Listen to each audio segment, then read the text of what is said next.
and welcome to Hug Jacket Asylum. Strap in and make yourself comfortable. You're in for a long stay. Good evening, Looties. Today we're going to be talking about, well, shit, let's start over. Do you want to keep going? No, wait, don't stop the recording. No, it's just a special episode because Eric Thresher is out today. He has a family emergency. Yep, so, and keep him in your gaming hearts and prayers, whatever you believe in. Yep. But today we're going to be talking about some stuff. I am Tor Nordgarn. I'm Peter Oldak.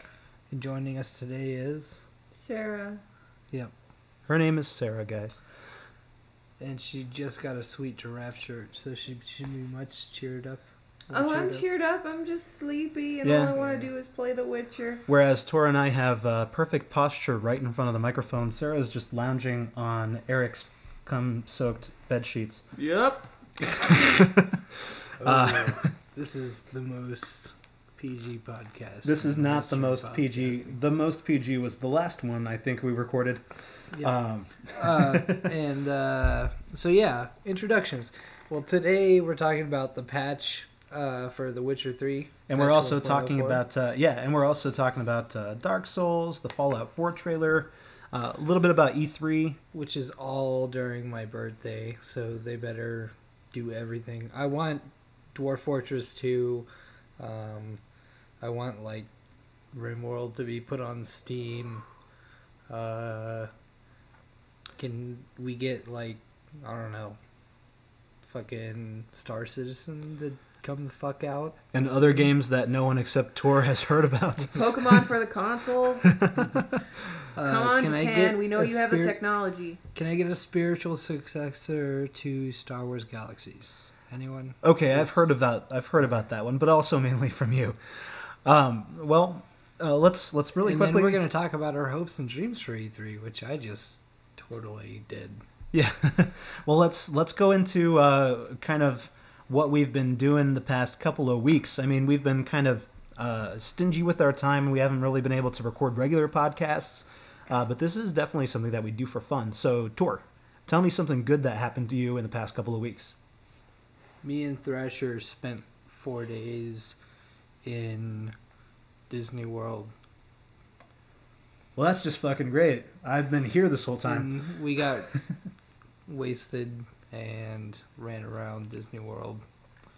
Bunch of little kids, but it was still a lot of fun. Yeah, I went to Disney World once a few years ago, and it was an amazing experience, but there was almost no alcohol involved.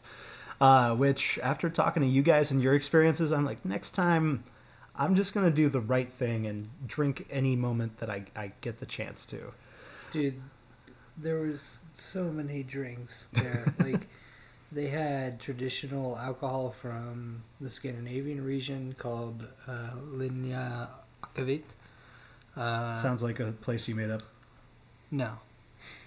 I might have said the first word wrong, but the second word means life water, I believe, in Norwegian.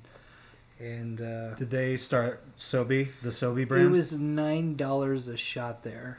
Holy shit. Yeah. Fuck that. And there's no double shot price, so you have to just pay $18 for 2 shots. Yeah. I know. $20 to get kinda fucked up. Not even kind of fucked up, actually. Really? I think it's 55% alcohol. Oh man. Well then, yeah, that's bullshit. That's 10% more than regular. 15. All right. So the 15? key is to go to Disney World already drunk. No, because they do have good, decently good prices on beers. I guess if you really wanted to, but the experience, in China, they have a slushie that's a plum wine slushie. Oh, it man. tastes like fucking drinking a plum milkshake. Is the most delicious thing ever. You would never know there's alcohol, and then you drink the whole thing and you're like, oh my god, I'm fucked. Why did I buy this? Oh shit, why did I drink so many? All right, well, Sarah, how about you? What good happened to you the past couple of weeks? I got to eat an entire steak. by myself, and it was delicious.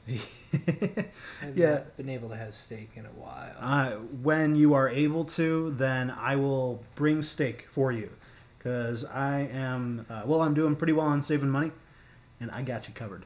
But when we went to get steak, we went to what the hell is it called? Texas Roadhouse, and it was a weekend, so they didn't have their lower prices, so I decided not to eat anything because that was actually pretty good. But Sarah had not eaten anything, and she got like the most delicious, most tender steak that I've ever tried a single piece of in my life. Oh, and those mashed potatoes. Those mashed potatoes, bro. Can we get mashed potatoes? Yeah, eventually. Like we're doing a podcast on our right now. Home, though? We can't leave for mashed. Can we take this microphone with us?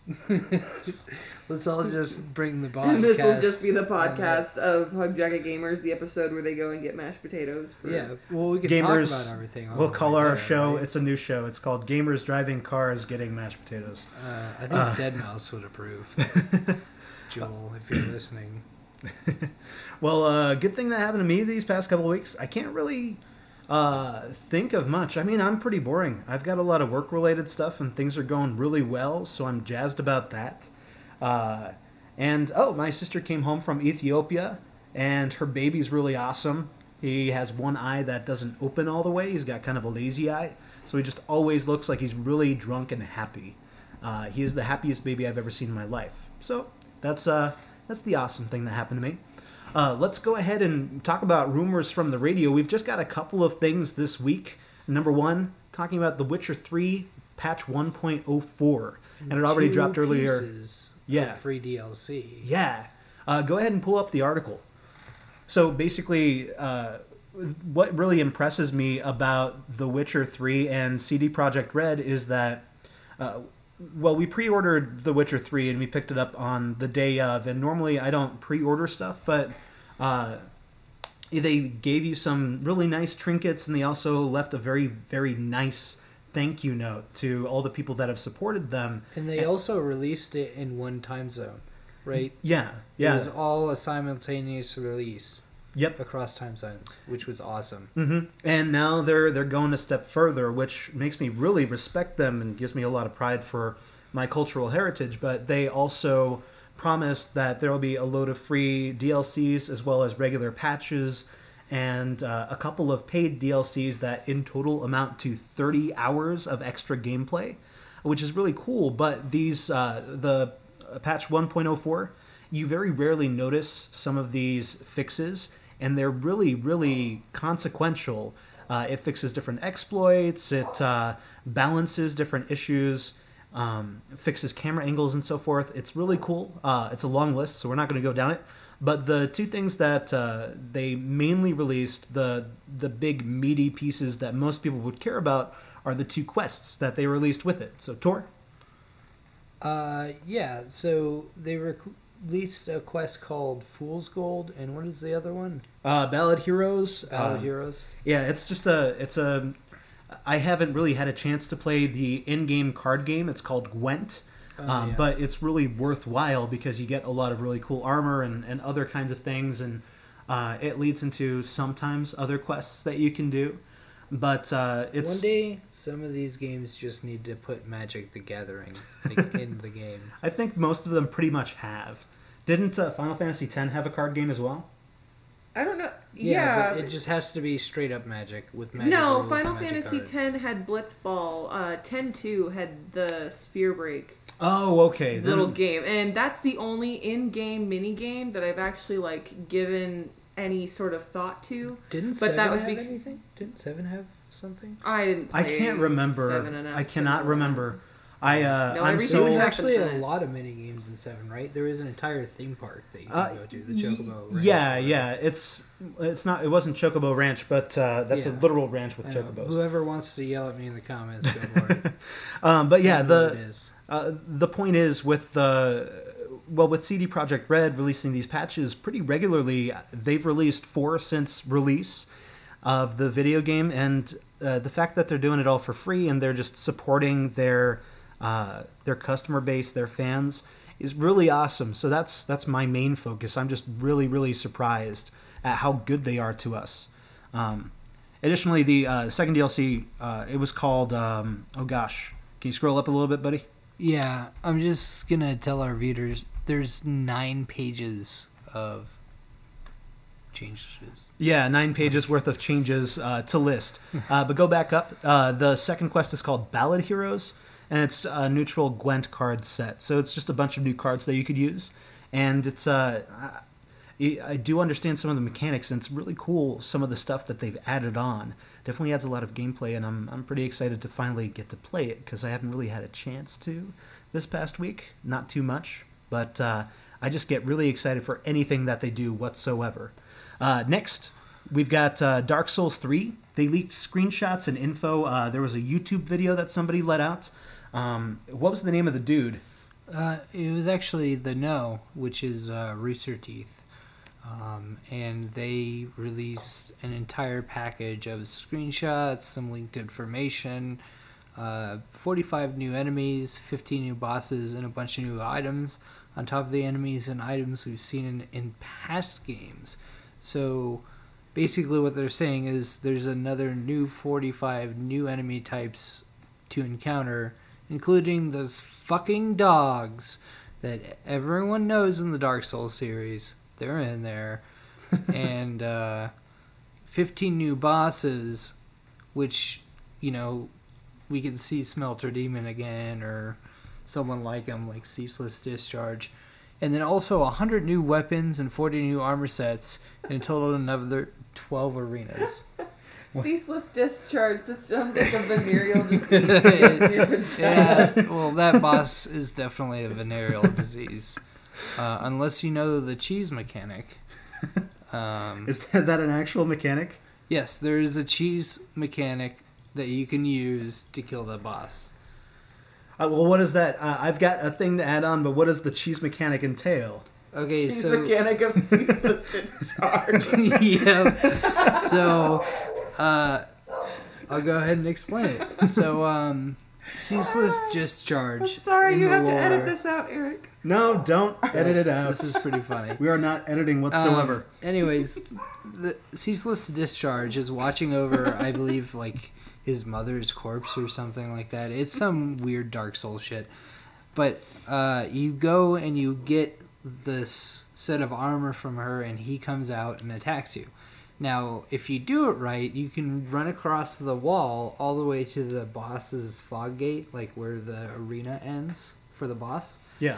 And he'll come over and he jumps towards you and grabs the cliff ledge, and then you beat his hand and he just falls off and dies. So that's his Achilles hand? Yeah. His Achilles hand.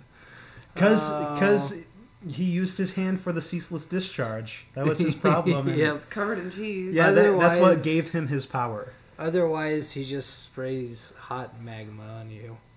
Hot, ceaseless, discharging magma. Ceaseless cheesy discharge. So when we were looking at these screenshots, Tori, you mentioned that a lot of it looks like Bloodborne, and he said shame on them. No, no. Reusing assets. Not shame on them, but seriously, lore-wise, fuck though, it's interesting because lore-wise, this will either completely separate the world of Dark Souls from Bloodborne, or it will completely incorporate it. If you look at the architecture and stuff, it looks very much like this. Looks like the very first area in the game. In like- Bloodborne? Yeah.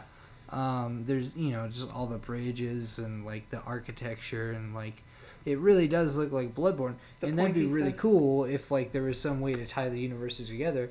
The thing that I'm excited about is, what if this is not Dark Souls 3, but Demon Souls 2? Whoa. I don't Whoa. know what that means, but for some reason I'm excited. Okay, so Demon Souls was PlayStation exclusive, and then Dark Souls was put out on the consoles and then put on PC eventually, and now Bloodborne is console exclusive. And now they could come out with the Dark Souls 3, but see, like I was mentioning things that look like Other things? Bloodborne. Yeah.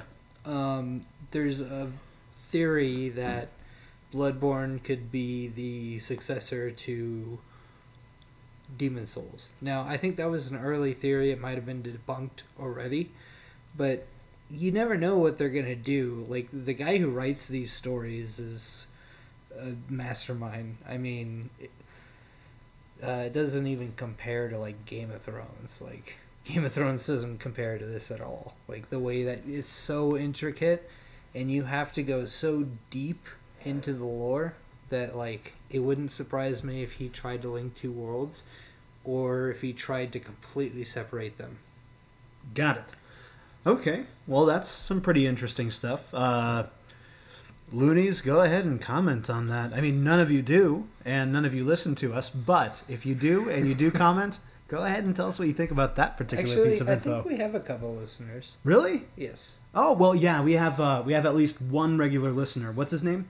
Magnus Lucifer? Magnus. Yeah, Magnus listens to us. Where So is do a he couple other from? people. He's from New Zealand, mate. New Zealand? Yeah. I don't think that was a very good representation of their dialect. But, Magnus, if you ever want to come down to Phoenix, Arizona... Or maybe we can get you on Skype and figure that Yeah, out. yeah, that'd be Figure that awesome. out. We'll totally give you a place to stay for a little while. We won't do naughty things, but we could also Yeah. do a kind of a Skype interview, like a guest thing. Yeah. That would be a nice little experiment. Do we have anything else to say about possibly Dark Souls 3? Whatever game Namco Bandai is putting out with that team is going to be awesome. So buy it. Go out and pre-order it right now. Go to your GameStop and demand to pre-order this game that hasn't been fucking announced. I want to give me my money.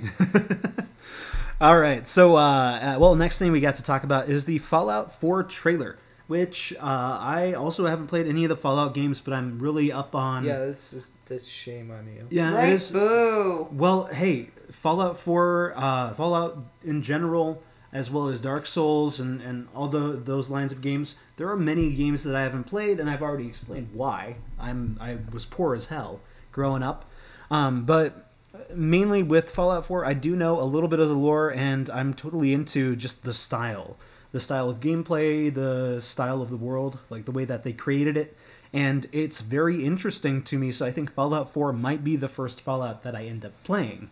That's wrong. I know that's wrong, but fuck you. That's what I'm gonna do You anyway. actually need to play Fallout 1 and 2. Have you played Fallout 1 and 2? No, but I'm better than him in that I've played Fallout 3 and New Vegas. and New Vegas. Okay, And New I Vegas know... is very much more akin to Fallout 1 and 2. And, like, so you know a lot about the Fallout universe, probably. Like, it's a fucked up world, and, like, all the vaults are, like, experiments on people, right? Yeah. So, like, every vault tech made, they designated as an experiment on human nature. Yeah, and there's actually a really funny video from Outside Xbox. Most people probably know about them. Free plug, I guess. Give us money. But they put out a video on different messed up experiments of different vaults, and the one that stood out to me was a vault with like clones of a guy named Gary, and they all went insane and murdered Gary everybody. vault. Yeah, and so they all just yelled Gary. Like Yeah. that just reminds Gary? me of that just reminds me of SpongeBob SquarePants. Gary? Gary? Gary. I wonder if that's where Gary's mod came from. I don't know what that is. Oh, Gmod. Oh, I- Gary's mod. Got it. I'm Got it. pretty Yeah. sure the guy who made Gary's mod's not named Gary, but I could be wrong. He is actually. Is he? Yep. No. I Well, that can't debunks believe that particular Fallout 4 myth. Let's move on to the Yes. next one. So let's actually... Fallout did not invent Gary's mod. But the point is, I am excited about it, and I know you guys probably both have a lot to say about it. So you saw the trailer. You guys have more background info. Did you guys notice anything that's There's specific? color. Right. Fallout has officially entered the 21st century, in that we are not subjected to either a blue game, Fallout 3, or a brown game, Fallout New Vegas, and we now have color. Beautiful, beautiful Technicolor. Did you see that fucking trailer? It was so gorgeous and pristine and chrome That new and bright engine. blues and bright all of this shit. I loved it. I loved it, and I can't wait to see it. Although at the same time, Bethesda, like, don't lose your gritty nature at the same time, one of the great parts about the Fallout 3 and Fallout New Vegas games were that even though they were kind of just one color, they were still like gritty and dark and dingy and, you know, played up the fact that, you know, it is a post-apocalyptic world and it is creepy and everything's covered in dust and has been forgotten about for like 200 years. And this looks like a little bit more of a squeaky clean version. I do see that they have added a bunch of really seriously heavily populated areas and towns from what it looks like. But at the same time, just don't forget your dinge. Don't lose it. I'm going to go out on a limb and say that maybe, well, it is a trend in video games to be really colorful lately. Some games are exclusively neon and bright colors, and then other games that do have serious tones, like The Last of Us, for instance, that had a lot of color. Earlier Call of Duty games... To contradict that, Hatred is mostly black and white. Well, fuck that game. And, Call of Duty games, I used to be a huge fan of the earlier games. They were where I mostly got my start on PC gaming. And I remember them being so drab and boring, and then newer ones are just so bright and vivid and friendly. So a dark, serious game doesn't always have to have subdued hues and tones. It can definitely have life while still being very dramatic and serious. Just don't make it like Borderlands, where it's a whole like comic book thing. Like it really needs to have just bring some back basis in reality. Yeah. Well, the Pip-Boy aesthetic and the 1930s and 1940s aesthetic, you need to keep that, and it seems they did. The trailer really showed it. I am so excited for this new engine.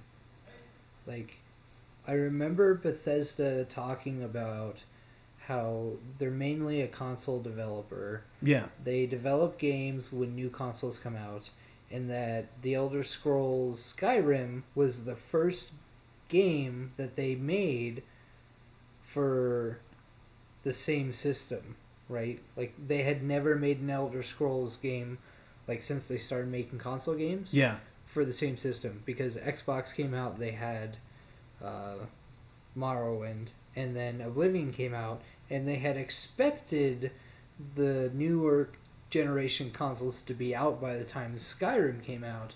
So, but they found out it wasn't going to happen. Right. They made it on the same engine. Literally, I'm pretty sure the Skyrim engine is the same engine as the Morrowind engine. It's just upgraded. Yeah. But anyways, regardless, they were complaining about the limitations, but now they have a new generation of console.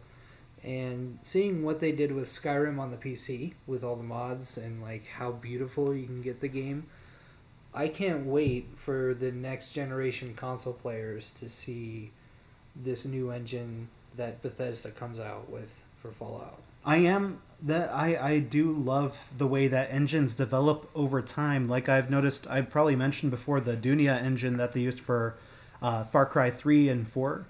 Like, it's basically the same engine, but they just updated the graphics, and it looks so beautiful. And I played it on my PC on ultra settings, even though my PC is really not all that powerful. It just gives me a lot of hope for games. You know, if your base is an older engine, just like Portal 2 was just an update of the source engine, they didn't really change much, and it could run on lower-end PCs no problem. I wonder... I mean, you're saying Fallout 4 has a brand new engine, right? It looks like it to me. Like, we don't know. Well, that kind of makes me... To me, it really does... Doesn't it look like a new engine? It looks like they've completely redone it.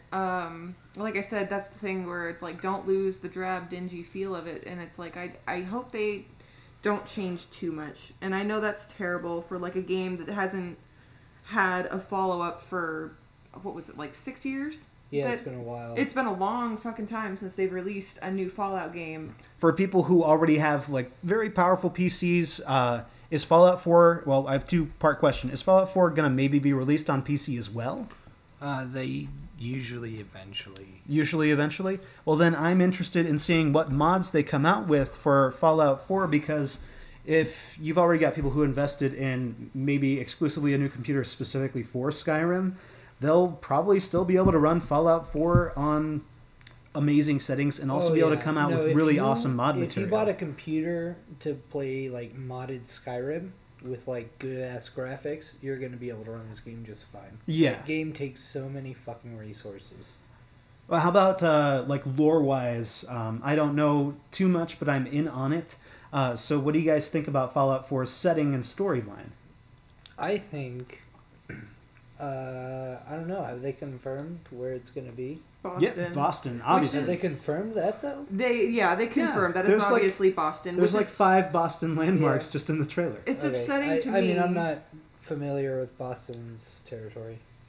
It's upsetting to me because in the Lonesome Road DLC for Fallout New Vegas, Eddie hints at a place called Chicago, and your character seems kind of confused about it, but it doesn't really like ask too many questions because they don't want to go too far into it. So I was under the impression that, oh my God, Fallout 4 confirmed, it's in Chicago, and it's not. It's in Boston. That's actually Fallout 5. Then I'm ahead of the game. Hey, Till Sarah, then. actually, Boston and Chicago are pretty close to each other, aren't they? They are Geographically? relatively, I mean, Yeah. geographically compared to Vegas. Okay, see, but I mean, like, we're talking about, like, the Pit, which was DLC for Fallout 3, where you went to Pittsburgh, which is not, too much farther than, because that's DC to Pittsburgh, and, maybe you do go to Chicago in a DLC in Fallout 4, because they did hint at it. And that's not something that we haven't seen in the Fallout games that Bethesda produced. You go to a different area. Like, you go to Arizona in that one DLC in New Vegas, right? You help that, like, native tribe. Zion Valley? No, Yeah. that's in Utah. Utah. But still, like I said, it's like you're traveling to different places around the wasteland. Yeah, and I guess it's different. I guess it's alarming for us here in the Western states because we are kind of spread apart. So saying that we go from California to Utah to Arizona to Mexico to wherever, and it's a lot different size. This is probably going to be very illuminating as to how ignorant we Western United States people are, but the distance between Nevada and, Las Vegas and Chicago is like 3 times the distance between Chicago and Massachusetts and, in Boston. And Chicago and Massachusetts are also very far apart from each other. So maybe not so much on that theory. Yeah, but you go from Nevada to Utah in New Vegas. It's actually pronounced Nevada. Yeah. But, I mean, like, there would be a train system. The way you get to the Pit, which is Pittsburgh, from Washington, D.C., is a train system. So, you would think there would be also a train system from Boston to Chicago. Chicago. So, All right. Well, all right, next week, big announcement. It's my birthday. yeah, happy birthday in advance, Tor. That's July 16th, right? Yeah. Nothing they else decided- important is happening that day. No, actually, they decided for my birthday that they were going to have E3. Oh, And, man. That's that's- big news. I know, that's pretty awesome. Well, we all know that E3 is like a thing that happens usually once per year. There was Yeah. a time when they thought that E3 would be going away, right, a few years ago. Yeah, what the fuck is Bethesda doing having a conference at E3 and they already announced Fallout 4? Yeah. I don't know what's going to happen. Like, are they going to jerk ESO all over our faces and be like, come play ESO because it's free to play now and you just buy the game? Or are they going to give us a new Elder Scrolls game? I have no idea, but let's go ahead and focus on the weirdest thing. I mean, Bethesda is pretty weird. I hope that they come out with some pretty cool announcements because they have several games that a lot of people love. The But- weirdest thing is that Square Enix is holding a press conference and then they're going to be a part of this thing called the PC Gaming Show. Yeah, that should be the focus. The PC Gaming Show. That's never been done in the history of E3, which is kind of weird. But there's a whole list of developers and special folk that are coming around to talk specifically at that, and it's being hosted by Sean Day9 Plot. Yes. Yeah, and He is- let me go on. Yeah, tell you who Sean is. He who's is- Sean Tor? Day9 is a man No. who, yes, he is, no. Day Tor, 9 just is go a on. bunny rabbit. And actually Manfred's a bunny rabbit. That's Day 9's companion. But anyways, so Day 9 is a man who carved out a life, and his brother also did the same, casting StarCraft 2 and StarCraft 1. Mainly StarCraft 1 and then StarCraft 2. And now Hearthstone. He's also just been like a general, like, I mean, he's been in Forbes. Forbes has actually gotten to this guy to say, like, what did you do to become who you are? Because if I would say that Day 9 had a job, it would just be a person. That's be a human being. like that's all Day 9 does. He's Day 9. Yeah. And like, so he's carved off a life of being this gamer. He just shows up to places and like makes things happen. And Yeah, so he's a you're saying basically that he's like a warrior of legend, a warrior of lore, where other soldiers are like, we do exactly the same shit he does. Why is he so great? And they're like comparing themselves to Hercules or something. I mean, I guess Hercules is like the half son of a god. Yeah. Well, Sean Day 9 Plot is just a dude where everything just kind of fell forward for him, and he's really good at the random things he appears to do, right? I would say, like, he's talent, right? Yeah. Like, people get him to host events, especially gaming or PC events, because he's very good at that. He can host an event. He's kind of like the most professional Hug Jacket gamer out there, He's a Hug Jacket gamer? He probably would be, if he knew about us. Sean Day 9 Plot, please, if you hear about us, come join us on the podcast. Yeah, you're always welcome, Day 9. Always. We have an extra room. Yeah. We're really... we don't have an extra room anymore. We have an extra room somewhere. Yeah. Maybe not in this house. But, we're really giving it out today. But the point is, he's an amazing guy, and he's hosting this PC Gamer Show, which even it's if... the only reason why I think it has potential. Yeah. It was cut down by a few people, mainly the final bossman, Kyle Bossman. He cut this down a little bit, but he does still say that it is mandatory to watch this. So go watch Kyle Bossman's video on pre E3 video on which particular shows are worth your time. But all of them. I'm spoiling it for you now. Game of Thrones, all of them. Snape kills Dumbledore, and Tyrion Lannister's dead. Is that it? Never mind. What I've been trying to get at for about 5 minutes, Tor, is, if you are a console gamer and you're primarily into console gaming, it's still important for you to pay attention to what's happening with PCs, because they are sometimes light years ahead of consoles in terms of what developers are doing and what they're trying to put forward.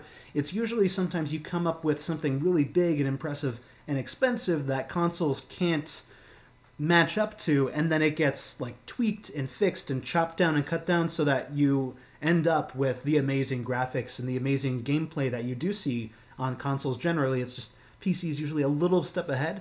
So it's very interesting to see what they're going to come up for in terms of like future developments, future games. Well, it's really interesting because there's a list of developers here. And some of them aren't even developers. They're just PC game activists like Humble Bundle. Well, yeah. And you know AMD, what? Obviously, they're going to be at their own show. But not Intel? Yeah, Intel was totally like, hey guys, can we come to your party? And AMD was like, no, fuck off. Let's go ahead. Microsoft's going to be there. That's weird. They're like siding with AMD now. Yeah. Well, let's go ahead and read off the list, and then maybe we could like fast track it or speed it up. I don't know, whatever in the podcast. But it's going to be AMD, Devolver, Humble Bundle, Blizzard Entertainment, Bohemia Interactive, Cliff Bleszinski, which I didn't know was a developer, Heart Machine, Paradox Interactive, Square Enix, or Enix, Cloud Imperium Games, Dean Hall, Tripwire Interactive, ArenaNet, CCP Games, Creative Assembly, Fulbright, Frictional Games, Frontier Developments, Nexon, Pixel Titans, SCS Software, Splash Damage, and Microsoft. And that's the full list. And like you mentioned, Square Enix is also going to hold their own event after they participate in this PC gaming event, which is weird, especially since I don't really know Square Enix to be primarily a PC game developer. I mean, they always do console stuff. Okay, so if you're wondering who Cliff Bleszinski is... No, I don't. I'm not wondering who he is. I was joking about that. Do you know who he is? Yeah, I do. Oh, I just had to look it up on Google. Yeah, you didn't know? No. All right, then But share your findings. He is responsible for the Unreal series, and he's also responsible for Gears of War. Yeah. So he is going to be someone you want to pay the fuck attention to. Also, CCP Gaming being there is very interesting because they've been doing a lot of experimentation. And also, I find Blizzard being there is going to be interesting. I don't know what the fuck they're going to talk about.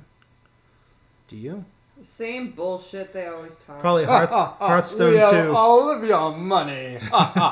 Exactly. That's all they're doing. Is they're just gonna be there to be like, by the way, here's a wad of hundreds from the last 5 minutes. Yeah. Also, Of money that I've Microsoft, made. like, being there, I'm a little scared they're just going to be like, guys, we can't count, so here's Windows 10 and an Xbox One.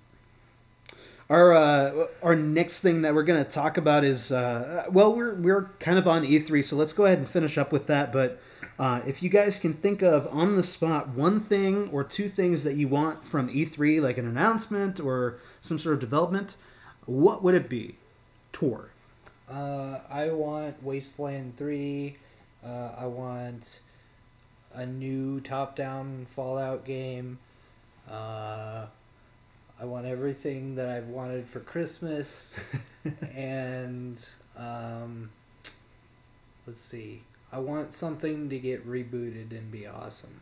I think that sounds, because a lot of older games, I like reboots. I like HD remasters, but I wish there was more tacked on, so like an actual reboot would be pretty cool. Give me a new fucking Star Wars game.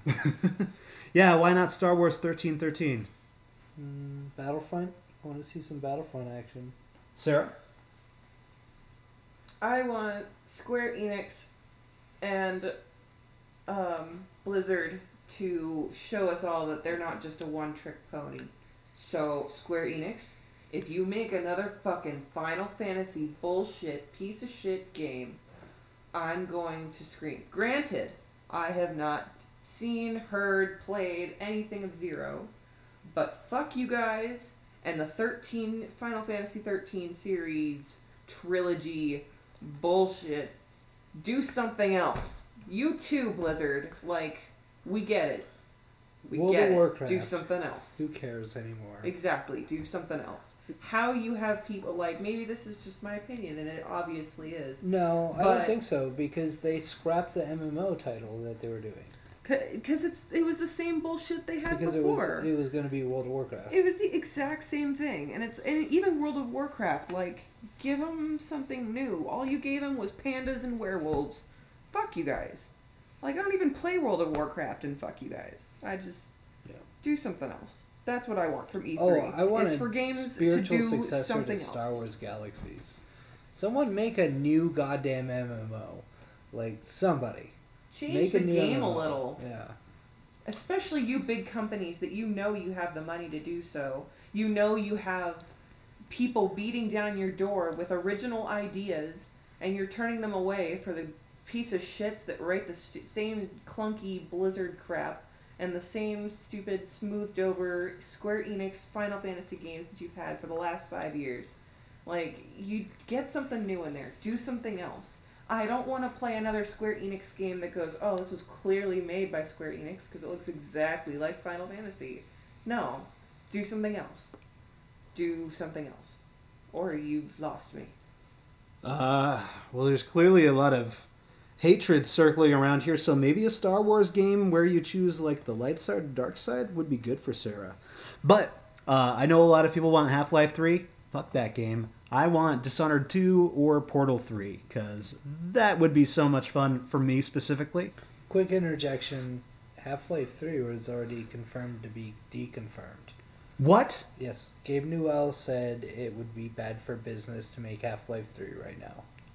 All right, I'm cool with that. All right, so midnight therapy sessions. What games have we been playing lately, guys? Tor, you played Heroes of the Storm and RimWorld.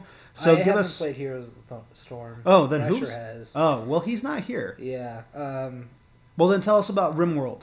Okay. So You got this is a five words or less. The ceaseless discharge in RimWorld. Psychopaths Gross. make the best colonists. Okay. Now explain yourself. What do you mean? What is? So what's RimWorld's thing? Okay, so you drop on a planet that you generate. It's kind of Minecrafty, right? Because it's all like procedurally generated. Uh-huh.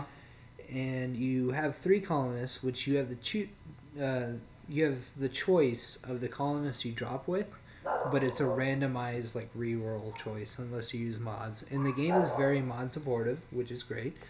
But basically, you start with those 3 colonists, and you build a colony from there, either by capturing people who come to attack you. You know, you knock them out with a gunshot, and then you put them in a prison. You convert them to your colony, or maybe they crash in a drop pod.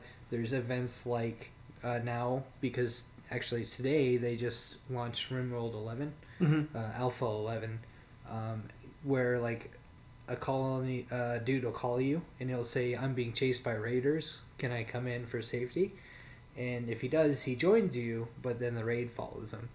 So, you know, there's all these different events. You can also arrest people who just come to visit you. And sometimes I get pissed off. Like there are some people who it's like they'll eat like 2 or 3 meals out of my kitchen.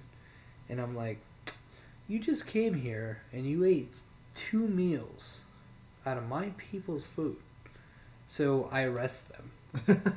And then I try to convert them. And it's like, well, if you're going to like eat the meals, might as well be doing work for me. RimWorld Alpha 35 will actually feature a new mechanic where you could sit down with these visitors and watch their table manners. So if they hold their fork or they use the Arrest him! If they use the soup spoon by accident, then arrest them and convert them to your colony. Yeah. No, the game is really cool though because it's a lot like Dwarf Fortress, which a lot of people liked. You don't have Z levels; it's all based, you know, on the very flat plane that you have. But the objective is to build a spaceship and get off. Although you can just stay there and continue to build your wealth and your defensive systems. But the more you build up your wealth, the stronger the attacks from the enemy. There's even like secret hidden areas in the game. You can find like crypto sleep caskets where you find people who they're either going to be your friends when you release them from their cryo sleep, or they're going to be your enemy when you release them from your cryo sleep, or sometimes they're just guarded by aliens, which is weird. Or alien robots. So yeah. All right. Well, the game that Sarah and I have been playing, the majority of our time we've been spending playing, is The Witcher 3, which everybody probably knows about and everybody's probably played it. I'm actually probably maybe 30 hours in. Sarah is about 12, 15 hours in, I'm guessing. No, I really don't even think I'm at 10. I really don't. You're at level 7 or 8. Just hit 7, like before we left the house. Yeah, I think with the amount of gameplay you've had to go through, it's probably past 10. I really don't feel like it is. The game does suck the time away. It does. It does. And I'm just an observer, but I've seen and I've played a little bit of the game. Like I've helped Thrasher beat certain areas, and I don't know. The game is cool. Apparently, the new patch fixed a lot of the gripes that I had with it. Yeah. We looked at the list, and it does take care of a lot of big issues. What was one that you had a big gripe with? Improved Geralt's movement, especially when he swims. I would actually like that to be especially when he gets on his fucking horse. Because but the list above that we see on Polygon.com, it says fixes a number of issues. Yeah. And also, Geralt, you're really bad at looting shit. like Oh my god, that the is loot one system. thing. That is one thing I wish that they would fix, because you get like a whole pile of several sacks and like barrels of loot that you can And you're go sitting into. there for an hour hitting X and like You're dangling around like you're like, "Oh, maybe get if in I the move first Geralt position." to the left and I tilt the camera this way, then I could finally loot that one sack that's hidden behind everything else. By the way, really good game looting mechanic. I think it was Wasteland 2.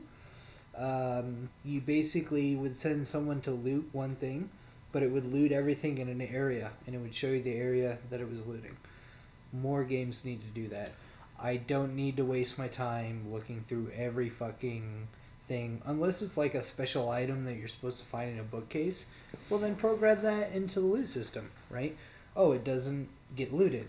But then if the player finds the bookcase and they find the book, then it can be lootable. Right.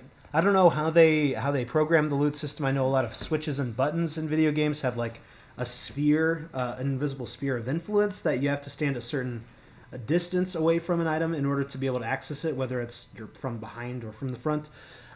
If they have something like that, then why don't they just make the spheres a little bit bigger? Just a little bigger. Make it easier to loot. I don't care if I can loot through walls as a result. I just want to be able to get that one sack that I can't reach, that I've been trying to get to for 5 minutes. Sarah, thoughts? I want to play The Witcher for once. I don't feel like it was 10 hours, because I feel like I've played all of 5 times, like an hour and a half each. And sure, that's probably 10 hours.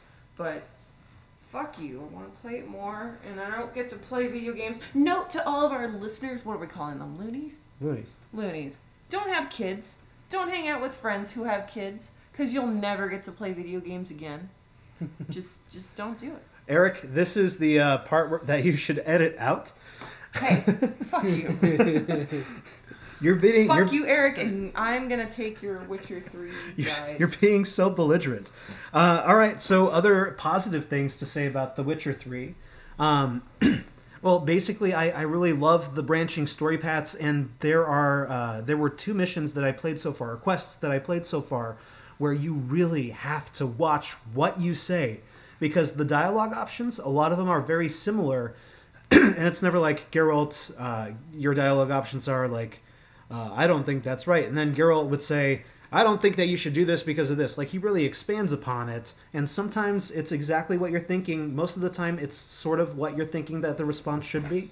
But there are a couple of dialogue options on some quests where you can end up causing huge massacres or just huge repercussions, and the dialogue options are very similar. It's just how Geralt decides to carefully word what he decides to say after you've made your general decision, right? So that's really tough, but I also appreciate it because it adds a new challenge to the game where you have to consider your relationship and your dialogue up to that point. That brings me back a little bit to Knights of the Old Republic.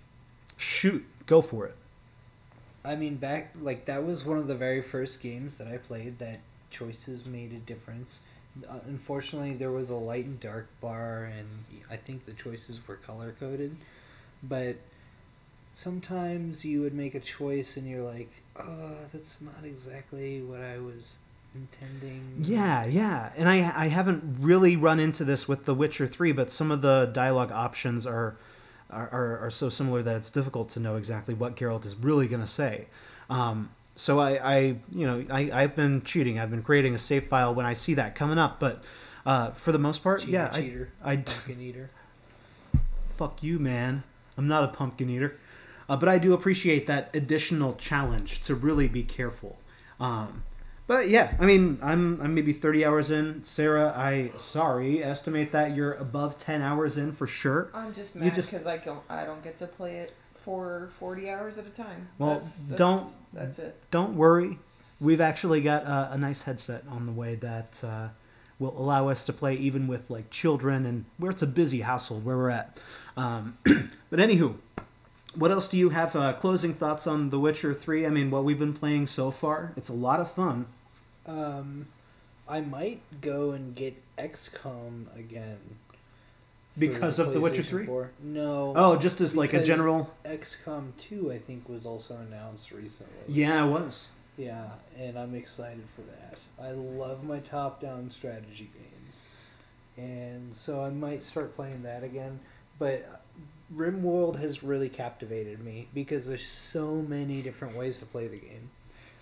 The Witcher's captivated everyone else around me, so I basically am just going to play that game vicariously through them. All right, I'll tell you all about it. Sarah, I mean, you've been playing The Witcher 3 and you've got a couple of other games on the table. What do you, closing thoughts on that kind of stuff? Or are you looking forward to playing a new game that you heard is coming out? I'm looking forward to playing Fallout 4. The other games that I have on my table are Grand Theft Auto 5, which I'm terrible at, and I refuse to play in front of any sort of audience because every single time I do, they're always like, "You're doing that wrong. Wow, you're a terrible driver. You're horrible at shooting. You should do this instead of this. You should spend your money on this and stop buying clothes for Trevor." Fuck you. Fuck you. Leave me alone when I play the game. I want to play the game. I will point out that literally nobody has said any of those things since she started playing Grand Theft Auto 5 recently. But I also can't play it with a fucking baby in the house because then he'll grow up driving terribly like me. Far Cry 4 is what I'm also playing, and I'm having a really hard time liking it as much as I liked Far Cry 3. Why? I don't like the Himalayas. I don't like the way they're laid out. Everything's all bumpy and moved, and the map's weird, and the storyline's crap, and I just don't like it, and I just want to pout about it, and that's really all I have to say about that. All right. Well, me, personally, I really like playing The Witcher 3. I will continue to play it a lot, although I'm dubious as to whether it will really take 80 to 120 hours, as it says in How Long to Beat. But, I've got a long way to go if that is the case. If not, I really feel like I've gotten halfway through the story itself. I've gotten maybe 10% of the way through all the quests. So, I just hope that it lasts me, and I hope that it's also not so long that I get tired of it. But otherwise, I've got nothing else on the table right now. Let's go ahead and wrap up. Tor, do we have anybody to thank or anything to mention about our podcast?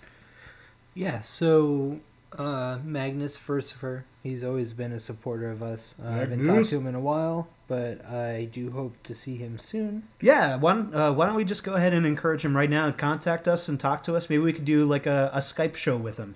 Yeah, I'm going to try to contact him on Twitch soon. On Twitch, we had Tirastor. He followed us. Thank you, Tirastor. HBKRKO619. Thank you for becoming a follower. Attraction. You've been following us, but I think you've been following us on the Toric side because you came through our music stuff. Oh, yeah. By the way, check out the Toric stuff. Toric. I was actually talking about this earlier. Tor and Eric made some pretty cool EDM type music, and I believe it's on par or even better than stuff that's pretty mainstream. And it's actually also got a really nice charm, and it's some really nice beats. Well, thank you, appreciate it. And our most recent follower is Evil Six Slayer, and thank you to all of you guys. You've been following us while we've been doing some RimWorld playthroughs. And you guys are all going to get a place in the colony. Just hopefully you don't die. Or get arrested. No, you probably won't get arrested unless you go crazy. But just hope you don't die, because sometimes I can't deal with invaders the best way, and someone dies, and shit happens. Yeah, and finally, before we sign off, Eric's going to be editing this show, so I just want to say, we're sending him our thoughts and prayers and keeping him in our heart because he's gone through some stuff, and we all go through stuff from time to time. It's okay to acknowledge. And, Tor? Yep. Eric, love you, buddy. Yeah. Sarah nodded her head first and then realized she should probably say something. Sarah's a bit tired. It's past her bedtime. It's past my bedtime, too. Fuck you. It's past your bedtime. Yeah, it is past my bedtime. Sarah, you want to get some potatoes, mashed taters after this? Yes, why didn't we do that before? Okay. All right, we got her back to excitement. Anyway, signing off, my name was Peter. I'm Tor. And that was Sarah, everybody. Have a good night. All right. Good night. Good Now night. that wasn't too painful, was it? We'll see you again next week for your scheduled treatment. Ceaseless discharge of the mouth.